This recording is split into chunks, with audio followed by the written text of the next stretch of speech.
You're already in Squid Game, you just don't know it yet.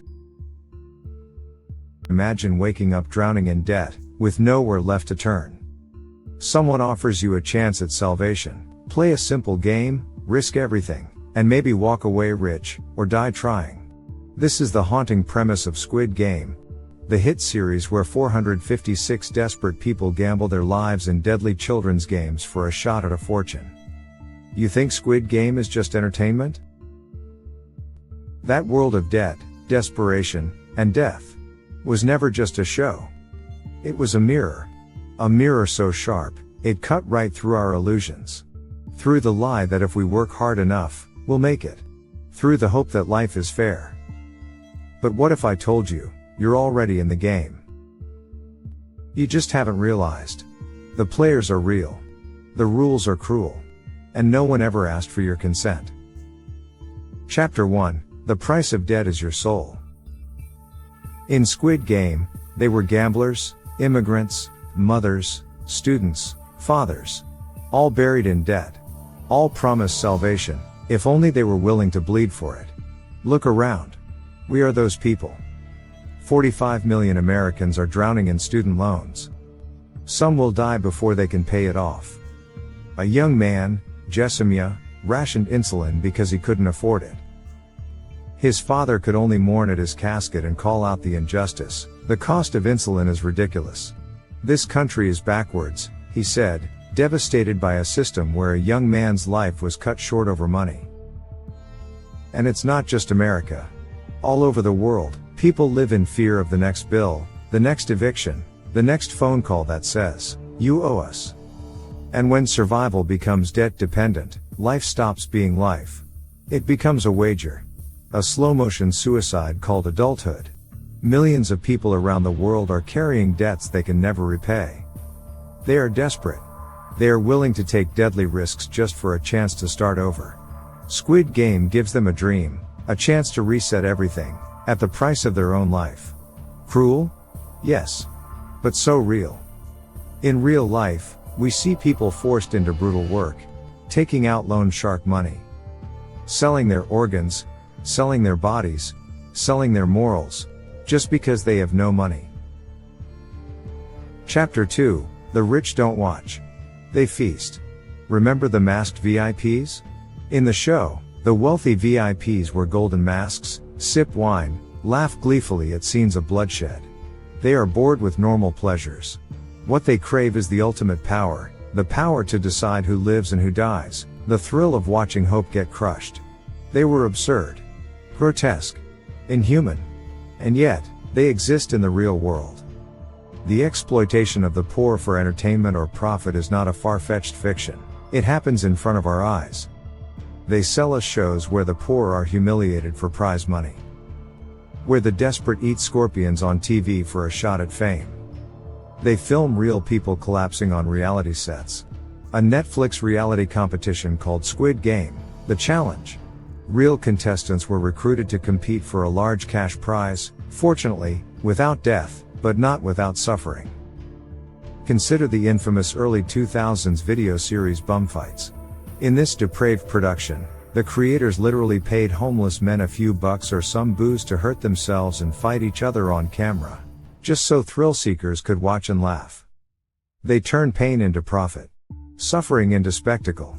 And what do? We watch. We laugh. We scroll. Until we forget. Those people bleeding on screen are just a few paychecks away from being us. Chapter 3, The Factory of Human Parts. In Squid Game, every body was disposable. One wrong move, eliminated. Clean up the blood. Next round. But what if I told you that's how the modern workplace works? At Amazon, workers are tracked by the second. Injuries are routine. Being in bottles is the new normal. One collapsed and died at his station, and the machines didn't stop. In China, Foxconn workers jumped from factory rooftops. Suicide became protest. So what did the company do? They built nets. Not solutions. Nets. To catch the bodies. And keep production flowing. We don't live in a dystopia. We live in a system so numb, it forgets workers are human. And if you fall behind, there's always someone younger, cheaper, more desperate waiting to replace you. Just like in the game. Chapter 4, When Good People Break. The scariest part of Squid Game is not the games, not the deaths, but the inner struggle. The man who killed his best friend. The woman who betrayed her team. The quiet ones who just watched. Look at Gi-hun. He wants to save his friends, keep his promises, but when his own life is threatened, he is willing to push others down. Look at Sang-woo, an intelligent man, a promising student, who slowly turns into a cold-blooded killer.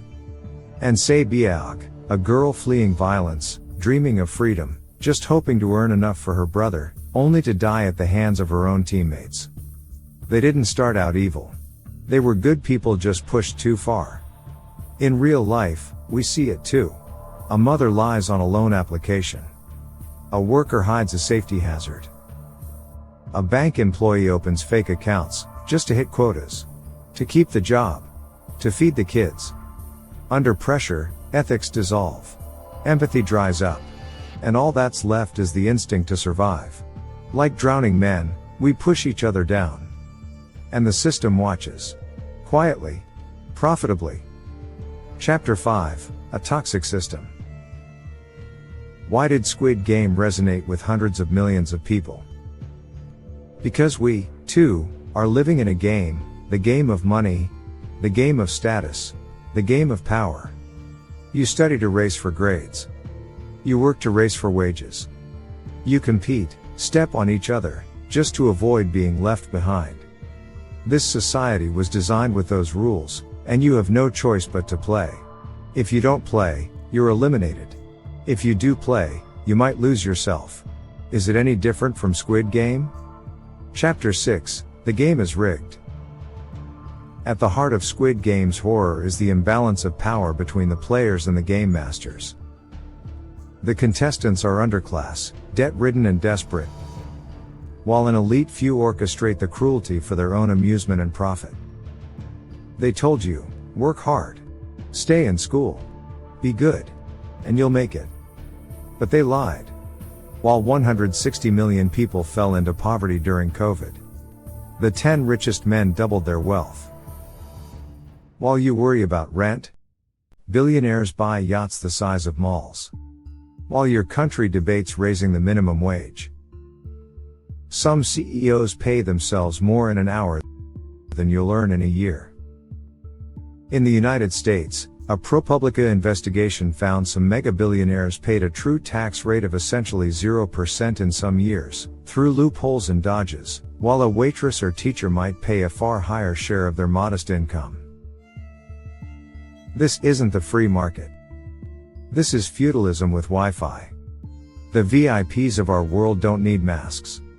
They have lawyers, lobbyists, private jets, and golden parachutes.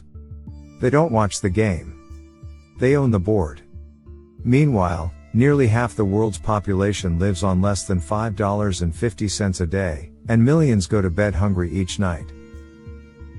Oxfam, a charity that studies inequality, flatly states that the system has been rigged by corporations and the ultra-wealthy, at the expense of ordinary working families, extracting endless wealth, resources, and labor, deepening a cycle of exploitation. In other words, the rich wrote the rules of the game, and they play with loaded dice. Chapter 7, The System Wants You Numb.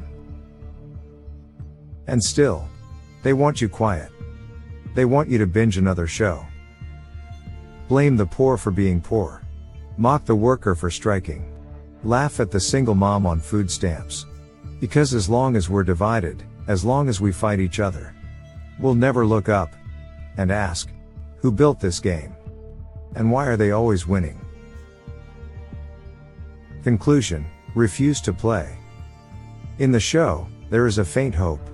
Gi-hun ultimately refuses to spend the blood-soaked money, choosing instead to return and destroy the game.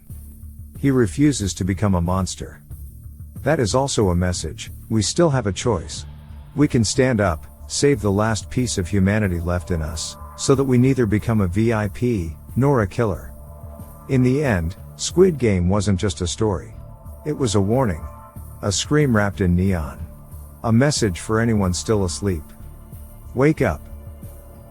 We are all players in a game we didn't design. Some of us are already bleeding. Some are cheering from the sidelines.